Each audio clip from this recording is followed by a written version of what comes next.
Welcome to A edu. और ए edu के हमारे इस यूट्यूब चैनल में आप सभी का स्वागत है। मध्यकालीन भारत के इतिहास को हम लोग पढ़ रहे थे और मध्यकालीन भारत के इतिहास में हम लोग चित्रकला के सबसे महान का शासक जहांगीर के बारे में पढ़ रहे थे, जो अकबर का ज्येष्ठ पुत्र था। इसके बारे में हम लोगों ने पिछले वीडियो में काफ़ी चर्चाएं देखी, उसके परिचय को देखा और कुछ अभियानों को देखा, कुछ उसके कार्यों को देखा। और इस वीडियो में हम लोग जहांगीर को पूरी तरह से समाप्त करेंगे और जहांगीर के अन्य विद्रोह और उसके कुछ अन्य कार्यों की चर्चा करते हुए हम लोग जहांगीर को समाप्त करेंगे। तो चलिए, सबसे पहले हम लोगों ने पिछले वीडियो में नूरजहां को देखा था, जो काफी इंपॉर्टेंट शासिका होती है जहांगीर के शासनकाल में। तो इस वीडियो में हम लोग जहांगीर को आगे बढ़ाते हुए चलते हैं। तो सबसे पहले पुत्रों का समर्थन।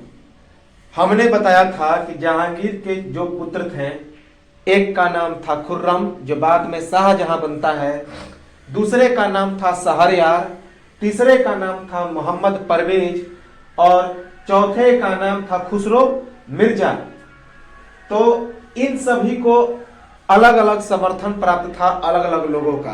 तो चलिए देखते हैं किन किन लोगों का किन्हें किन्हें समर्थन प्राप्त था। तो सबसे पहले पुत्रों के समर्थन में देखेंगे, शहरयार को नूरजहां का समर्थन प्राप्त था। तो शहरयार को नूरजहां का समर्थन प्राप्त था। मोहम्मद परवेज को महावत खां का समर्थन प्राप्त था। शाहजहां यानी कि खुर्रम को जहांगीर का समर्थन प्राप्त था तथा खुसरो मिर्जा को गुरु अर्जुन देव, जो सिखों के 5वें गुरु थे, उनका समर्थन प्राप्त था। खुसरो मिर्जा के गुरु कौन थे? तो गुरु अर्जुन देव। बाद में इसी गुरु अर्जुन देव को फांसी पर लटका देता है जहांगीर, जो एक युद्ध में, भेरावल के युद्ध में खुसरो मिर्जा की मदद करता है गुरु अर्जुन देव। तो गुरु अर्जुन देव जो थे वो खुसरो मिर्जा के गुरु थे। तो पुत्रों के समर्थन में हम लोग देखते हैं कि जहांगीर का जो पुत्र था शहरयार, उसे नूरजहां का समर्थन प्राप्त था। मोहम्मद परवेज को महावत खां का समर्थन प्राप्त था। खुर्रम यानी कि शाहजहां को जहांगीर का समर्थन प्राप्त था, जबकि खुसरो मिर्जा को गुरु अर्जुन देव का समर्थन प्राप्त था। और अर्जुन देव वे खुसरो मिर्जा के गुरु थे और सिखों के 5वें गुरु थे। तो याद रखेंगे, शहरयार को नूरजहां का समर्थन प्राप्त था, मोहम्मद परवेज को महावत खां का समर्थन प्राप्त था, खुर्रम को जहांगीर का समर्थन प्राप्त था, खुसरो मिर्जा को गुरु अर्जुन देव का समर्थन प्राप्त था, जो सिखों के 5वें गुरु थे और खुसरो मिर्जा के भी वे गुरु थे। तो याद रखेंगे, कान और हाथ आदि कटने की सजा समाप्त।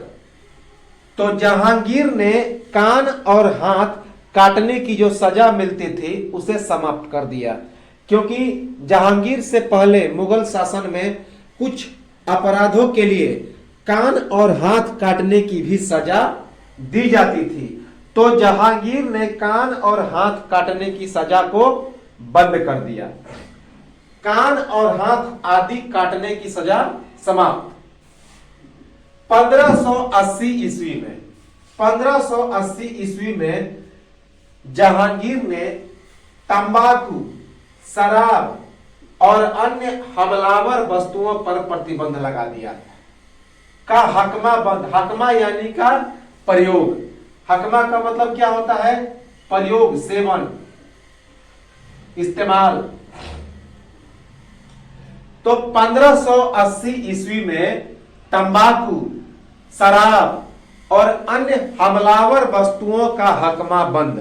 तो जहांगीर ने 1580 ईस्वी में तंबाकू, शराब और अन्य जो हमला करने वाली वस्तुएं थी, उनके प्रयोग पर पूरी तरह से प्रतिबंध लगा दिया। हालांकि जो जहांगीर था एक नंबर का पियक्कड़ खुद ही था, वह एक शराबी था और इसी शराब ने उसकी जान भी ली थी।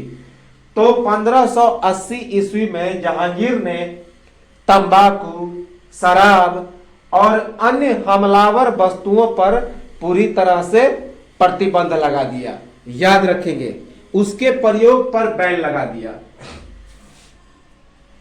प्रमुख दिनों में जानवरों का जबीदह, जबीदह का मतलब होता है वध, मारना, तथा कई अवैध महसूलात, महसूलात का मतलब होता है वसूली, पर प्रतिबंध। तो कई प्रमुख दिनों में, कई त्योहारों में, कई उत्सवों के अवसर पर, कई सम्मेलनों में जानवरों का वध किया जाता था। आज भी हम लोग मुसलमानों के कुछ कुछ पर्वों में जानवरों का वध करते हुए देखते हैं। तो जहांगीर ने प्रमुख दिनों में जानवरों का जबीदह, जबीदह का मतलब होता है वध, तथा कई महसूलात, महसूलात का मतलब होता है वसूली, इन सब पर प्रतिबंध लगा दिया। तो 1500 तो प्रमुख दिनों में जानवरों का वजीदह, जबीदह, जबीदह का मतलब होता है वध, तथा कई अवैध महसूलात, कई अवैध वसूली भी होती थी, तो उन सब पर प्रतिबंध लगा दिया। अर्थात प्रमुख दिनों में जानवरों का वध और साथ ही साथ कई अवैध वसूली को उसने प्रतिबंध लगा दिया। फरियादियों के लिए काफी इंपॉर्टेंट है कि जहांगीर का जो न्याय व्यवस्था था, उसने एक न्याय जंजीर की स्थापना की थी, न्याय की घंटी की स्थापना की थी। तो यह पूछा जाता है परीक्षाओं में, जो बेहद ही महत्वपूर्ण है।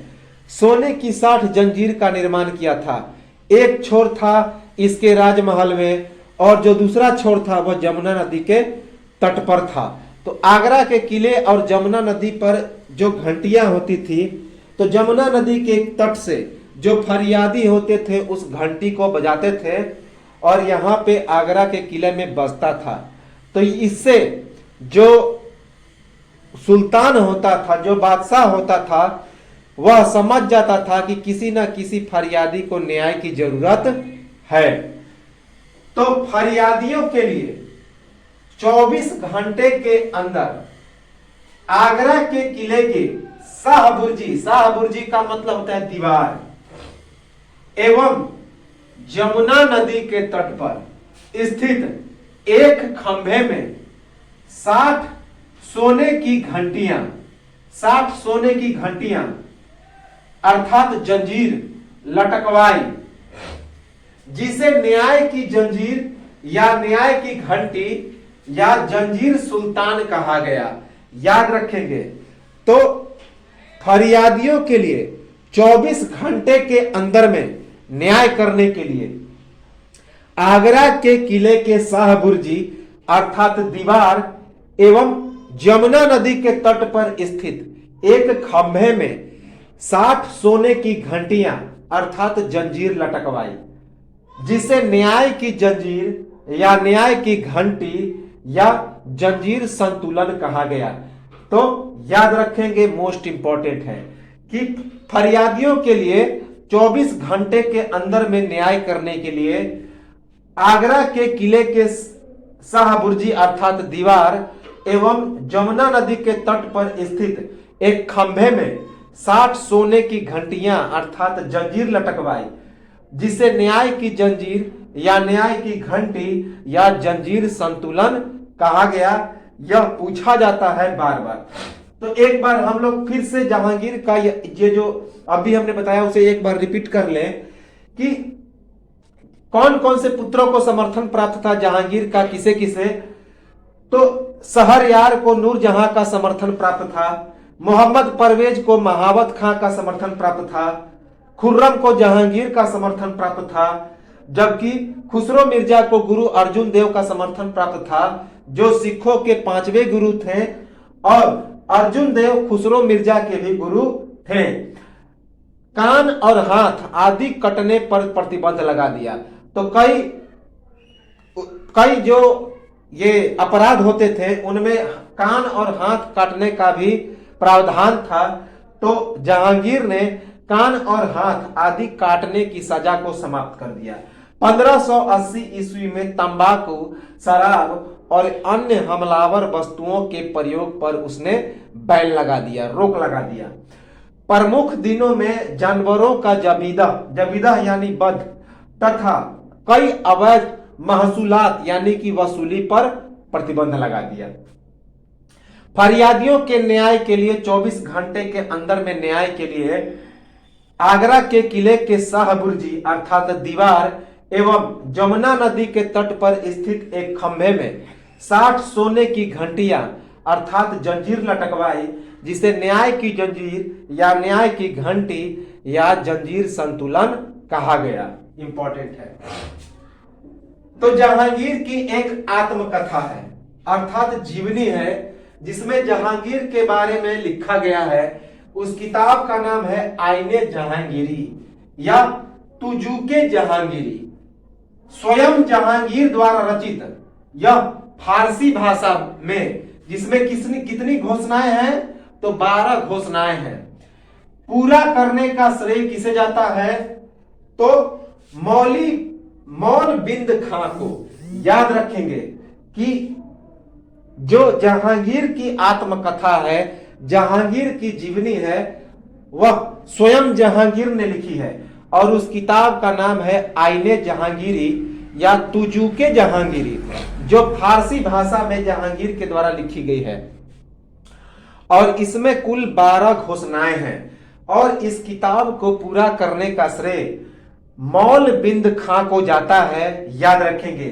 तो जहांगीर की आत्मकथा अर्थात जीवनी किस किताब में लिखी गई है, तो आईने जहांगीरी या तुजुके जहांगीरी, जिसे स्वयं जहांगीर ने फारसी भाषा में लिखा है और इसमें 12 घोषणाएं हैं।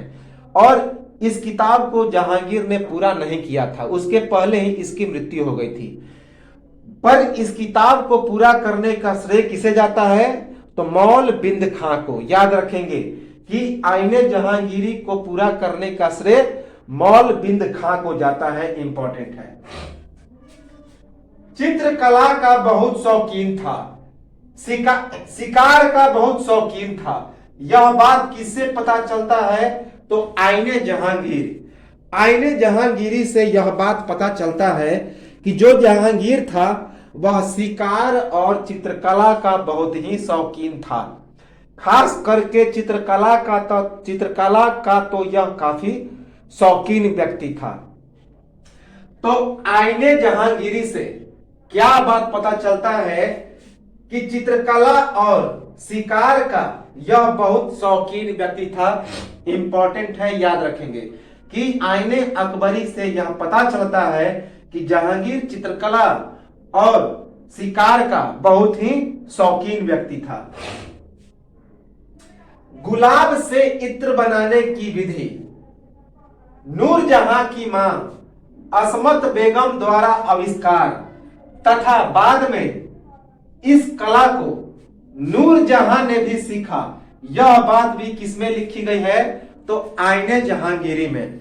आईने जहांगीरी में एक बात और लिखी गई है कि जहांगीर के समय गुलाब से इत्र बनाने की प्रथा का विकास हुआ और इस प्रथा का आविष्कार किसने किया, इस कला का आविष्कार किसने किया, तो जहांगीर की सासू मां अर्थात जो नूरजहां थी उसकी मां असमत बेगम ने। बाद में इस कला को नूरजहां ने भी सीखा और यह बात किसमें लिखी गई है, तो आईने जहांगीरी में। तो आईने जहांगीरी में गुलाब से इत्र बनाने की विधि नूरजहां की मां असमत बेगम द्वारा आविष्कार। तो याद रखेंगे गुलाब से इत्र बनाने की विधि की चर्चा है, जिसका आविष्कार किसने किया था, तो नूरजहां की मां अर्थात जहांगीर की सास असमत बेगम ने। बाद में नूरजहां ने भी इस कला को बखूबी सीख लिया और यह बात पता चलता है आईने जहांगीरी से। संस्कृत के कवि पंडित जगन्नाथ को पंडित राज की उपाधि दी। तो जहांगीर ने संस्कृत का एक महान कवि पंडित जगन्नाथ को कविराज की उपाधि दी। इंपॉर्टेंट है, याद रखेंगे कि संस्कृत के एक कवि थे जिनका नाम था पंडित जगन्नाथ, उन्हें जहांगीर ने पंडित राज की उपाधि दी। किसे? पंडित जगन्नाथ को, याद रखेंगे। पुरुषों हेतु कान की बाली अर्थात ईयर रिंग्स पहनने की शुरुआत। तो पुरुषों के लिए कान की बाली अर्थात ईयर रिंग पहनने की शुरुआत किसने की? तो जहांगीर ने। या किसके लिए? पुरुषों के लिए। याद रखेंगे कि पुरुषों के लिए कान की बाली अर्थात ईयर रिंग पहनने की शुरुआत जहांगीर ने की। एक सबसे इंपॉर्टेंट जो हर एक बार एग्जाम में पूछा जाता है, जहांगीर का समय चित्रकला का स्वर्णिम युग कहलाता है। One of the most important of Jahangir period. Jahangir का समय चित्रकला का स्वर्ण युग कहलाता है, यानी कि गोल्डन एज ऑफ पेंटिंग कहलाता है। तो जहांगीर के समय को चित्रकला का स्वर्ण युग कहते हैं। और हमने पिछले वीडियो में बताया था कि अकबर के शासनकाल को साहित्य का स्वर्ण युग कहा जाता है, जबकि इसके आगे जब हम लोग पढ़ेंगे तो शाहजहां के शासनकाल को स्थापत्य का स्वर्णिम युग कहेंगे, क्योंकि शाहजहां ने काफी बड़े बड़े चीजों की स्थापना की। तो जहांगीर का समय चित्रकला का स्वर्ण युग कहलाता है। इंपॉर्टेंट है। आगरा में चित्रशाला का निर्माण और इसका अध्यक्ष कौन बना? तो आगा खां। आगरा में जहांगीर ने एक चित्रशाला का निर्माण किया, यानी कि चित्रकारी भवन का निर्माण किया। हालांकि इससे पहले आगरा में एक कारखाने का निर्माण अर्थात बहुत बड़े चित्रशाले का निर्माण अकबर ने पहले ही कर दिया था। बस जहांगीर ने उसका एक मॉडिफिकेशन किया, बहुत सारे चित्रों की व्यवस्था की, क्योंकि अकबर जो था वह ग्रंथ के आधार पर चित्र बनवाता था।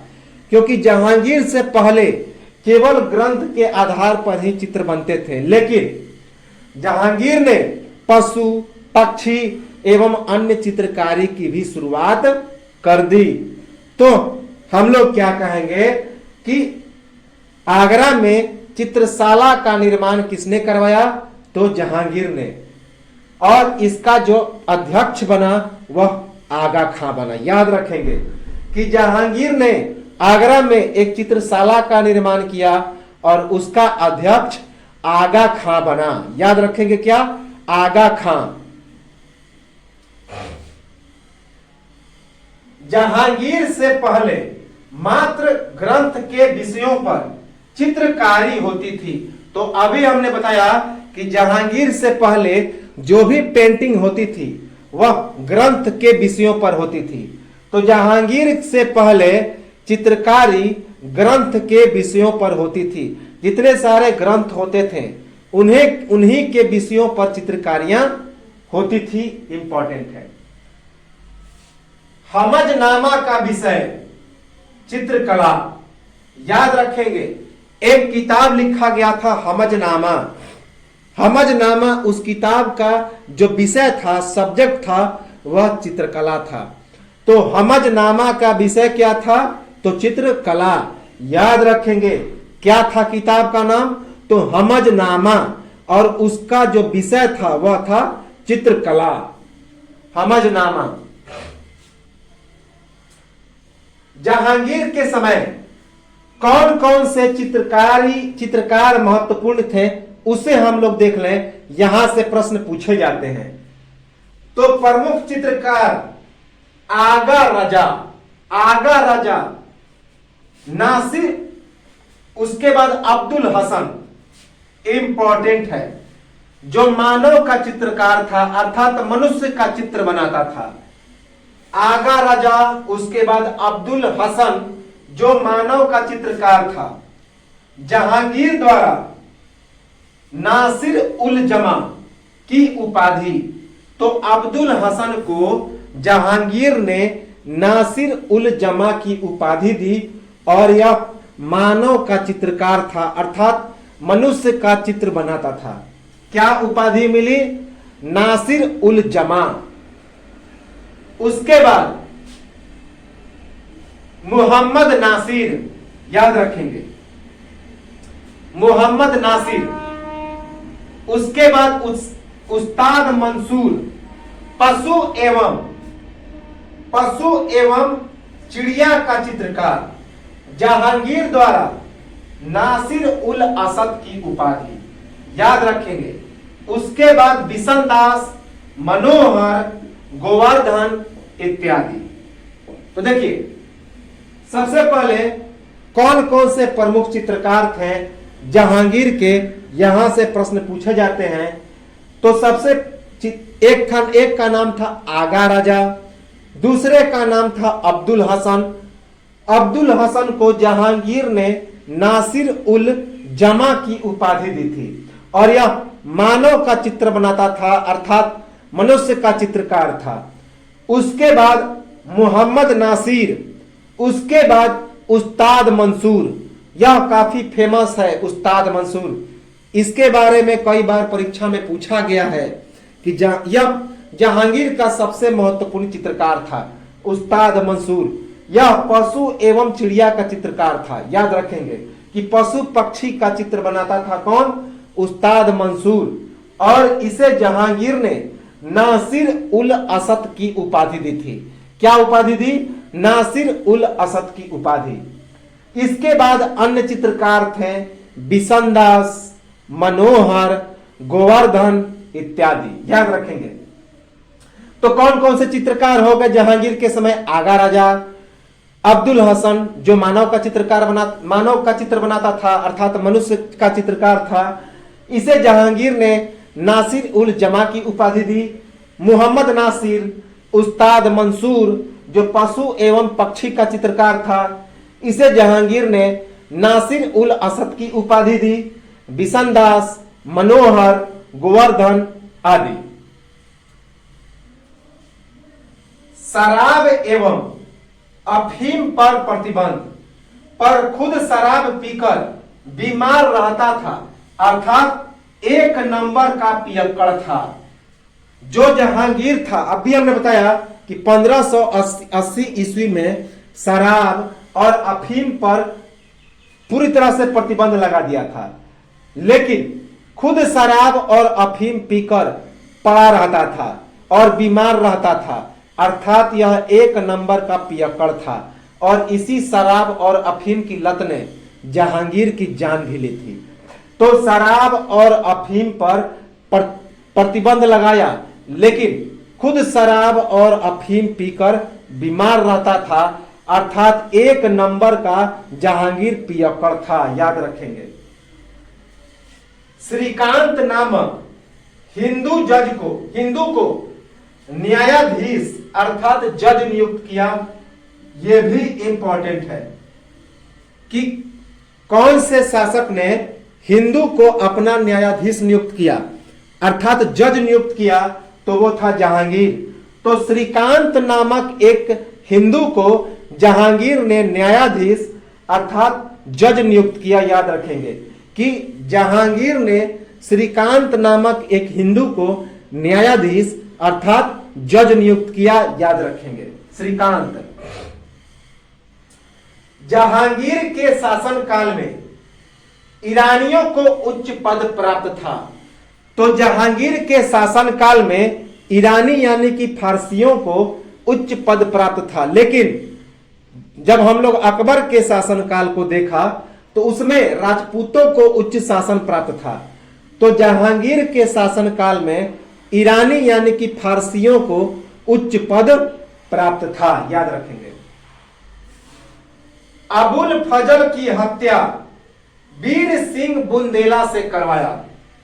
तो याद रखेंगे जहांगीर ने अबुल फजल जो कि एक अकबर का नौरत्न था और उसका भाई क्या था? तो अबुल फैजी। तो अबुल फजल की हत्या करवाया कौन? जहांगीर ने। किसके द्वारा? तो वीर सिंह बुंदेला के द्वारा। यह एक राजपूत सेनापति था। तो अबुल फजल की हत्या जहांगीर ने एक राजपूत सेनापति वीर सिंह बुंदेला से करवाया। याद रखेंगे कि जो जहांगीर था वह अबुल फजल की हत्या किससे करवाता है? तो वीर सिंह बुंदेला नामक एक राजपूत सेनापति से। समकालीन कवि सूरदास, जिन्होंने सूरसागर की रचना की, तो जहांगीर के समय के समकालीन कवि कौन थे? तो सूरसागर के रचयिता सूरदास, जो कि अंधे थे। तो याद रखेंगे कि जो जहांगीर था उनके समकालीन कवि कौन थे? तो सूरदास थे, जिन्होंने सूरसागर की रचना की थी। और अकबर का समकालीन कौन थे? तो वो थे गोस्वामी तुलसीदास, जिन्होंने रामचरितमानस की रचना की थी। तो याद रखेंगे जहांगीर के समय के समकालीन कवि कौन थे? तो सूरदास, जिन्होंने सूरसागर की रचना की थी। याद रखेंगे 1612 ईस्वी में पहली बार रक्षा बंधन मनाया, इंपॉर्टेंट है, तथा बाद में अन्य हिंदू पर्व जैसे दीपावली, दशहरा और शिवरात्रि मनाया। तो 1612 ईस्वी में जहांगीर ने पहली बार हिंदुओं का पर्व रक्षा बंधन मनाया, अर्थात किसी हिंदू स्त्री से राखी बनवाया। तो 1612 ईस्वी में जहांगीर ने पहली बार क्या मनाया? तो रक्षा बंधन मनाया। और भी अन्य हिंदू पर्वों को मनाया, जैसे दीपावली, दशहरा और शिवरात्रि। तो 1612 ईस्वी में पहली बार रक्षा बंधन मनाया जहांगीर ने, और बाद में अन्य हिंदू पर्व जैसे कि दीपावली, दशहरा और शिवरात्रि भी मनाया। एक सबसे इंपॉर्टेंट 1608 ईस्वी में कैप्टन हॉकिंस नामक एक अंग्रेज यात्री का प्रथम बार जहांगीर के दरबार में ब्रिटेन के राजा जेम्स प्रथम का अकबर के नाम से चिट्ठी या संदेश लेकर जेम्स प्रथम के राजदूत के रूप में आगमन होता है। याद रखेंगे कि 1608 ईस्वी में जेम्स प्रथम जो ब्रिटेन का राजा था, तो ब्रिटेन का राजा जेम्स प्रथम अपना एक दूत भेजता है अकबर के दरबार में। उसे यह नहीं पता था कि अकबर जब चला था कैप्टन हॉकिंस, तो उस समय भारत में अकबर का ही शासन था 1605 ईस्वी में। लेकिन जब वह ब्रिटेन से चला कैप्टन हॉकिंस, तो भारत आते आते 3 बरस उसका हो गया। तो 1608 ईस्वी में भारत आया, तब तक अकबर का शासन बदल चुका था। तो 1608 ईस्वी में जो जेम्स प्रथम था ब्रिटेन का राजा, वह अकबर के नाम एक चिट्ठी या संदेश लिखकर अपना एक दूत भेजता है। उस दूत का नाम था कैप्टन हॉकिंस। वह पहली बार जहांगीर के दरबार में आता है और जहांगीर के दरबार में वह जेम्स प्रथम का राजदूत बनकर आता है। कैप्टन हॉकिंस को अंग्रेजी, पर्शियन तथा तुर्की भाषा का जानकार था। तो याद रखेंगे कि कैप्टन हॉकिंस को कौन कौन सी भाषा की जानकारी थी? तो तुर्की, उसके बाद अंग्रेजी और पर्शियन। इसी कारण जब वह जहांगीर के दरबार में आता है तो तुर्की भाषा में बात करता है। हालांकि जो दरबार था जहांगीर का, वह पूरी तरह से फारसी दरबार था। फारसी पढ़ने वाले और बोलने वाले लोग भरे पड़े थे, और तुर्की भाषा में जहांगीर से बात करता है तो जहांगीर काफी खुश होता है, यह देख के कि यह तो हमारा ही आदमी है। और इसी कारण उसे 400 का मनसब भी देता है जहांगीर, और इंग्लिश खान की उपाधि देता है।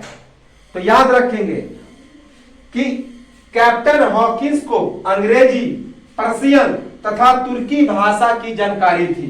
याद रखेंगे जहांगीर को फारसी दरबार में कैप्टन हॉकिंस द्वारा तुर्की भाषा में बातचीत। तो जहांगीर कैप्टन हॉकिंस जहांगीर से कौन सी भाषा में बातचीत करता है? तो तुर्की भाषा में। प्रसन्न होकर जहांगीर द्वारा कैप्टन हॉकिंस को इंग्लिश खान की उपाधि दी गई, इंपॉर्टेंट है, तथा 400 मनसब प्रदान किया गया। अब भी हमने बताया जब तुर्की भाषा में बात किया कैप्टन हॉकिंस तो जहांगीर खुश होकर उसे इंग्लिश खान की उपाधि देता है और 400 मनसब का पद भी प्रदान करता है। कैप्टन हॉकिंस हेक्टर नामक जहाज से भारत आया था। जिस जहाज से कैप्टन हॉकिंस भारत आया था तो उस जहाज का नाम था हेक्टर, इसे याद रखेंगे। और जाने के बाद उसने भारत के बारे में क्या कहा? तो कैप्टन हॉकिंस के अनुसार भारत चांदी के मामले में अत्यंत समृद्ध है। भारत चांदी के मामले में अत्यंत समृद्ध है क्योंकि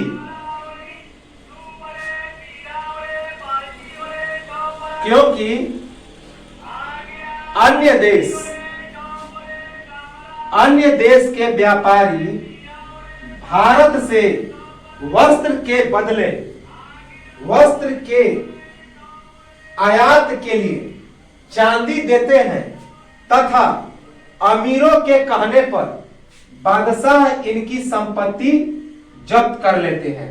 तो याद रखेंगे कि 1608 ईस्वी में कैप्टन हॉकिंस नामक एक अंग्रेज यात्री जो कि ब्रिटेन के राजा जेम्स प्रथम का राजदूत बनकर भारत आता है और जेम्स प्रथम कैप्टन हॉकिंस को अकबर के नाम एक चिट्ठी देता है, एक संदेश देता है, क्योंकि 1605 ईस्वी में यह चला था कैप्टन हॉकिंस ब्रिटेन से, तो उस समय भारत पर अकबर का ही शासन था। तो अकबर के नाम संदेश देकर, चिट्ठी देकर कैप्टन हॉकिंस को जेम्स प्रथम भारत की ओर विदा करता है। लेकिन उसे आते आते 3 वर्ष बीत गया भारत में। 1608 ईस्वी में भारत पहुंचा, तब तक भारत पर जहांगीर का शासन आ चुका था। कैप्टन हॉकिंस तुर्की, पर्शियन और अंग्रेजी भाषा का अच्छा जानकार था। इसीलिए जब जहांगीर के दरबार में वह प्रवेश करता है कैप्टन हॉकिंस, तो तुर्की भाषा में बात करता है कैप्टन हॉकिंस से। हालांकि जो जहांगीर था उसका दरबार फारसी दरबारी था, फारसी का दरबार था, अर्थात फारसियों से भरा पड़ा था। लेकिन तुर्की लोग भी थे, तुर्की के जानकार भी थे और जहांगीर तुर्की का अच्छा ज्ञाता भी था। तो तुर्की में बात करता है तो इससे खुश होकर जहांगीर इंग्लिश खान की उपाधि प्रदान करता है। किसे? तो कैप्टन हॉकिंस को, और साथ ही साथ 400 का मनसब प्रदान करता है। किसको? कैप्टन हॉकिंस को। कैप्टन हॉकिंस जिस जहाज से भारत आया था तो उस जहाज का नाम था हेक्टर, और कैप्टन हॉकिंस ने भारत के संबंध में क्या कहा था कि भारत चांदी के मामले में अत्यंत समृद्ध है क्योंकि अन्य देश के व्यापारी भारत में वस्त्र के आयात के लिए चांदी देते हैं तथा अमीरों के कहने पर बादशाह इनकी संपत्ति जब्त कर लेते हैं। तो क्या कहा कैप्टन हॉकिंस ने कि भारत चांदी के मामले में अत्यंत समृद्ध है क्योंकि अन्य देश के व्यापारी भारत से वस्त्र के आयात के लिए चांदी देते हैं तथा अमीरों के कहने पर बादशाह इनकी संपत्ति को जब्त कर लेते हैं। याद रखेंगे। कैप्टन हॉकिंस के बाद 1615 ईस्वी में एक और अंग्रेज यात्री आता है, लेकिन यह व्यापार के उद्देश्य से आता है। 1615 ईस्वी में कैप्टन हॉकिंस के बाद भारत आने वाला जहांगीर के दरबार में दूसरा यात्री, अंग्रेज यात्री कौन था? तो उसका नाम था सर टॉमस रो। याद रखेंगे, यहां पे नाम छूट गया है तो इसके नाम लिख लें, सर टॉमस रो।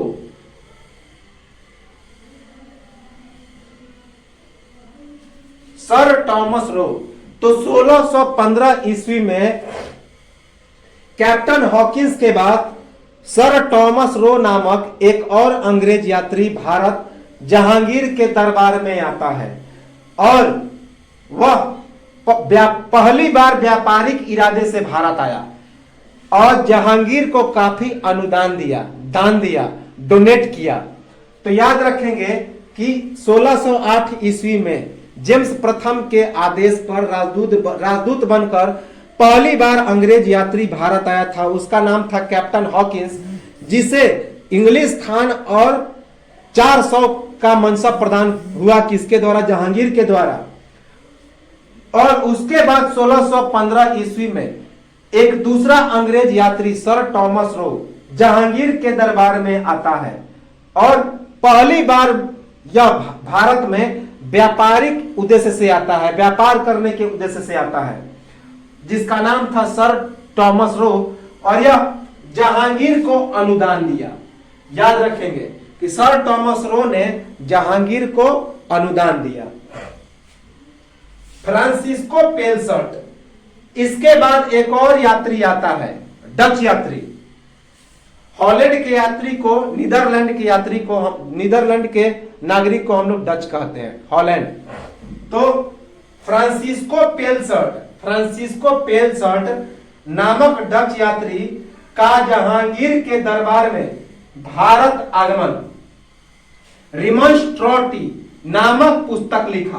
तो रिमॉन्स्ट्रेटी नामक पुस्तक लिखा। याद रखेंगे कि एक और यात्री जिसका नाम था फ्रांसिस्को पेलसर्ट, यह एक डच यात्री था जो जहांगीर के दरबार में भारत आता है और इसने भारत के संबंधित एक पुस्तक लिखा। उस पुस्तक का नाम था रिमॉन्स्ट्रेटी।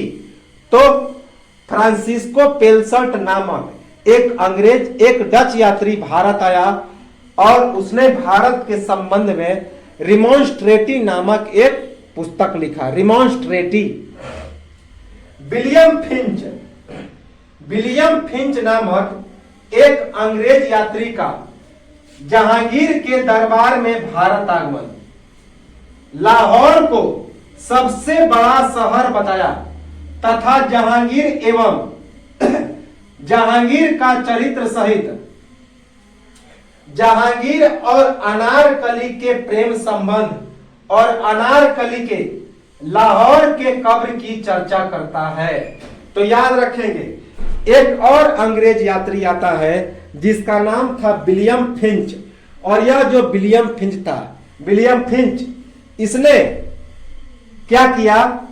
लाहौर को सबसे बड़ा शहर बताया और जहांगीर के चरित्र एवं जहांगीर के बारे में बताया। साथ ही साथ जहांगीर का एक बहुत गहरा प्रेम संबंध था अनारकली के साथ। तो उसने जहांगीर और अनारकली के प्रेम संबंध को भी बखूबी चर्चा किया और यह भी बताया कि अनारकली का जो कब्र है वह कहां पे है, जहांगीर का जो कब्र है वह कहां पे है? तो लाहौर में शहादरा के पास है। याद रखेंगे, जो हमने पिछले वीडियो में बताया था, रावी नदी के तट पर, जो वर्तमान पाकिस्तान में स्थित है। तो विलियम फिंच नामक एक अंग्रेज यात्री का जहांगीर के दरबार में भारत आगमन, लाहौर को सबसे बड़ा शहर बताया तथा जहांगीर एवं जहांगीर के चरित्र के बारे में चर्चा किया एवं उसके सहित जहांगीर और अनारकली के प्रेम संबंध का भी चर्चा किया और लाहौर के कब्र की भी चर्चा करता है जिसमें जहांगीर को दफन किया गया था। यह किसके द्वारा बनाया गया था? तो जहांगीर की बीबी नूरजहां के द्वारा। एक और डच यात्री एडवर्ड टेरी नामक एक डच यात्री आया जहांगीर के दरबार में।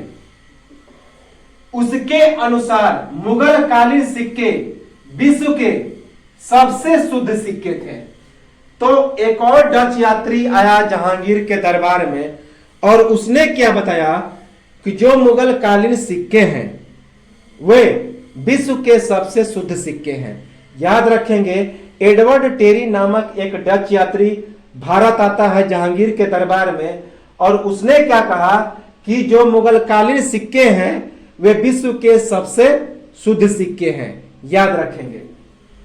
जॉन गुर्दा के अनुसार एक और अंग्रेज यात्री आता है जॉन गुर्दा, उसके अनुसार आगरा दुनिया का सबसे बड़ा शहर है तथा जॉन गुर्दा ने आगरा के सरायों की भी चर्चा की है। तो जो जॉन गुर्दा था एक अंग्रेज यात्री, उसने क्या कहा, आगरा को दुनिया का सबसे बड़ा शहर बताया। लेकिन विलियम फिंच ने किसे बताया था, तो लाहौर को। जबकि यह जो जॉन गुर्दा था, जॉन गुर्दा ने आगरा को दुनिया का सबसे बड़ा शहर बताया। यह भी भारत में जहांगीर के दरबार में आया था और उसने क्या बताया, जॉन गुर्दा ने आगरा के सरायों की भी चर्चा की है। सराय यानी कि ठहराव। तो आगरा के सराय की चर्चा की जॉन गुर्दा ने और साथ ही साथ आगरा को दुनिया का सबसे बड़ा शहर बताया। एक और अंग्रेज यात्री आया जिसका नाम था निकोलस बेलिंगटन। निकोलस बेलिंगटन एक अंग्रेज यात्री ने नील के व्यापार में पूंजी निवेश को लाभदायक बताया तथा भारतीय स्त्री को कहा कि वे महान हैं जो हंसते हंसते चिता पर लेट जाती हैं। तो निकोलस बेलिंगटन नामक एक अंग्रेज यात्री आया किसके दरबार में, तो जहांगीर के दरबार में। उसने क्या बताया कि हंसते हंस कि जो नील के व्यापार में पूंजी निवेश को लाभदायक बताया। कि उसने बताया कि नील जो होता है जिससे हम लोग कपड़ा रंगते हैं, नील की खेती होती है जिसको जो चंपारण में महात्मा गांधी ने समाप्त किया था। तो नील के व्यापार में पूंजी निवेश को लाभदायक बताया किसने, निकोलस बेलिंगटन ने। और उसने यह भी कहा कि भारतीय स्त्रियां महान हैं क्योंकि वे हंसते हंसते चिता पर लेट जाती है, क्योंकि भारत में सती प्रथा और जौहर प्रथा की काफी प्रचलित थी। तो याद रखेंगे, निकोलस बेलिंगटन नामक एक अंग्रेज यात्री ने नील के व्यापार में पूंजी निवेश को लाभदायक बताया तथा भारतीय स्त्री को कहा कि वे महान हैं जो हंसते हंसते चिता पर लेट जाती हैं।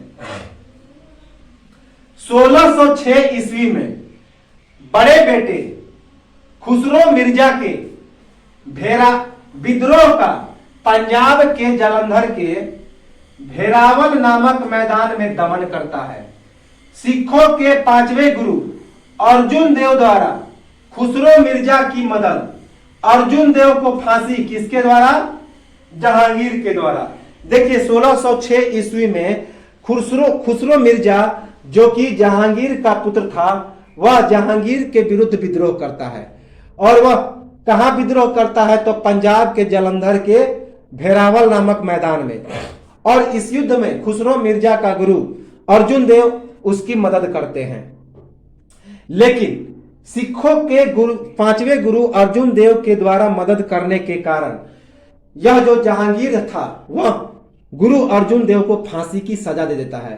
तो 1606 ईस्वी में बड़े बेटे खुसरो मिर्जा के विद्रोह का दमन करता है जहांगीर। कहां पर, तो पंजाब के जालंधर के भेरावल नामक मैदान में। इस युद्ध में सिखों के 5वें गुरु और खुसरो मिर्जा के गुरु अर्जुन देव खुसरो मिर्जा की सहायता करते हैं। इसी कारण जहांगीर गुरु अर्जुन देव को फांसी की सजा दे देता है। इंपॉर्टेंट है। 1611 ईस्वी में खरदा पर विजय प्राप्त करता है। तो 1611 ईस्वी में जहांगीर कहां का विजय प्राप्त करता है, तो खरदा पर विजय प्राप्त करता है, खरदा। 1614 ईस्वी में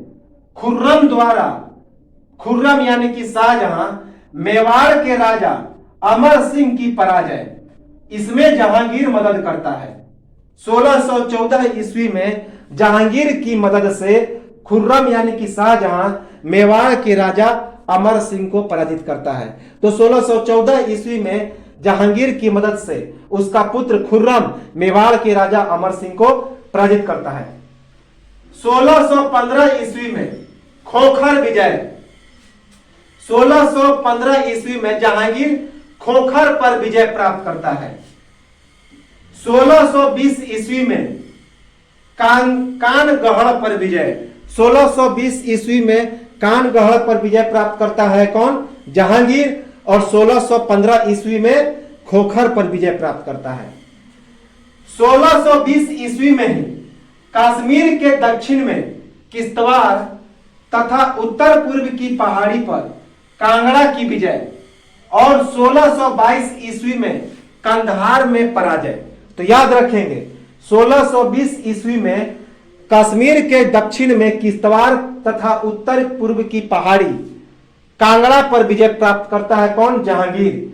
1620 ईस्वी में कश्मीर के दक्षिण में किश्तवाड़ तथा उत्तर पूर्व की पहाड़ी पर कांगड़ा की विजय प्राप्त करता है जहांगीर, जबकि 1622 ईस्वी में कंधार में इसकी पराजय हो जाती है। तो 1622 ईस्वी में कंधार में पराजय होती है। 1623 ईस्वी में पुत्र खुर्रम द्वारा विद्रोह, नूरजहां द्वारा अपने दामाद शहरयार को बली बहद बनाने की वजह से, बली बहद का मतलब होता है बादशाह। 1625 ईस्वी में जहांगीर और खुर्रम में सुलह हो जाती है। तो याद रखेंगे 1623 ईस्वी में जहांगीर का पुत्र खुर्रम यानी कि शाहजहां जहांगीर का विद्रोह करता है। और क्यों विद्रोह करता है कि नूरजहां अपने दामाद शहरयार को वली अहद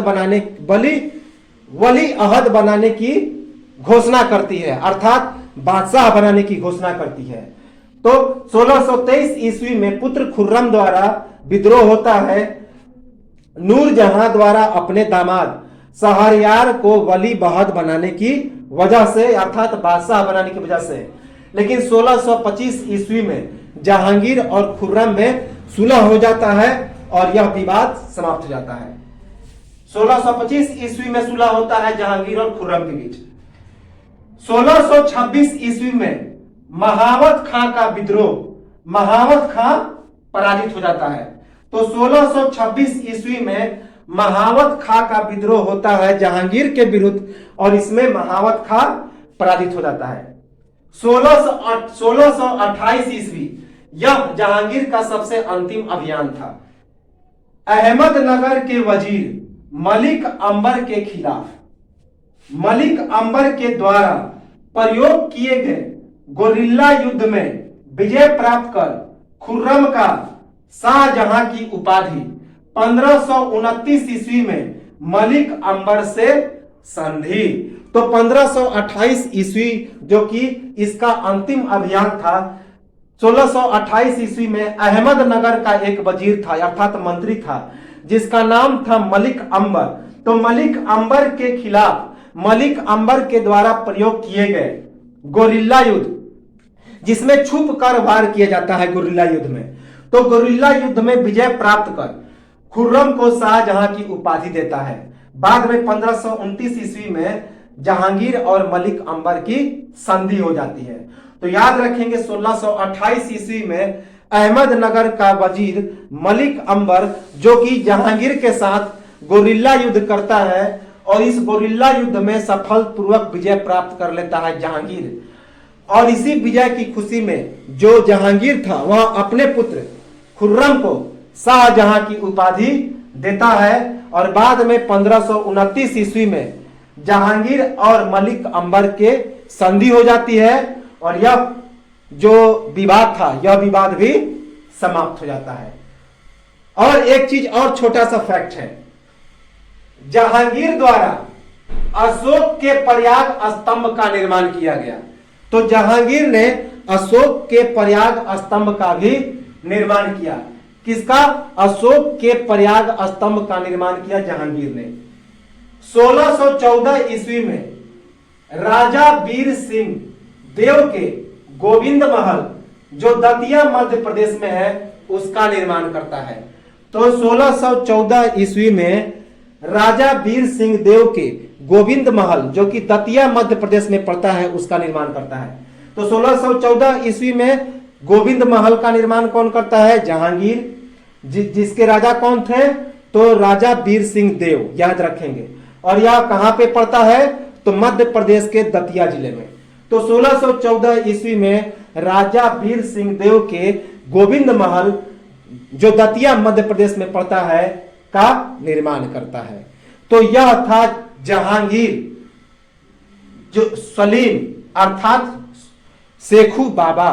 तो इस प्रकार हम लोगों ने जहांगीर को पूरी तरह से समाप्त किया। और जहांगीर को एक बार आप लोग इसे देखें, एक नोट्स बनाएं और इस नोट्स को पूरी तरह से अपने ढंग से भी बना सकते हैं। तो इसका एक स्क्रीनशॉट ले लें और सब्सक्राइब करें ताकि दूसरों को भी इसका लाभ हो। तो एक स्क्रीनशॉट लें और हम लोग मिलते हैं अगले वीडियो में इसके पुत्र खुर्रम अर्थात शाहजहां के साथ। तो चलिए हम लोग मिलते हैं अगले वीडियो में, तब तक के लिए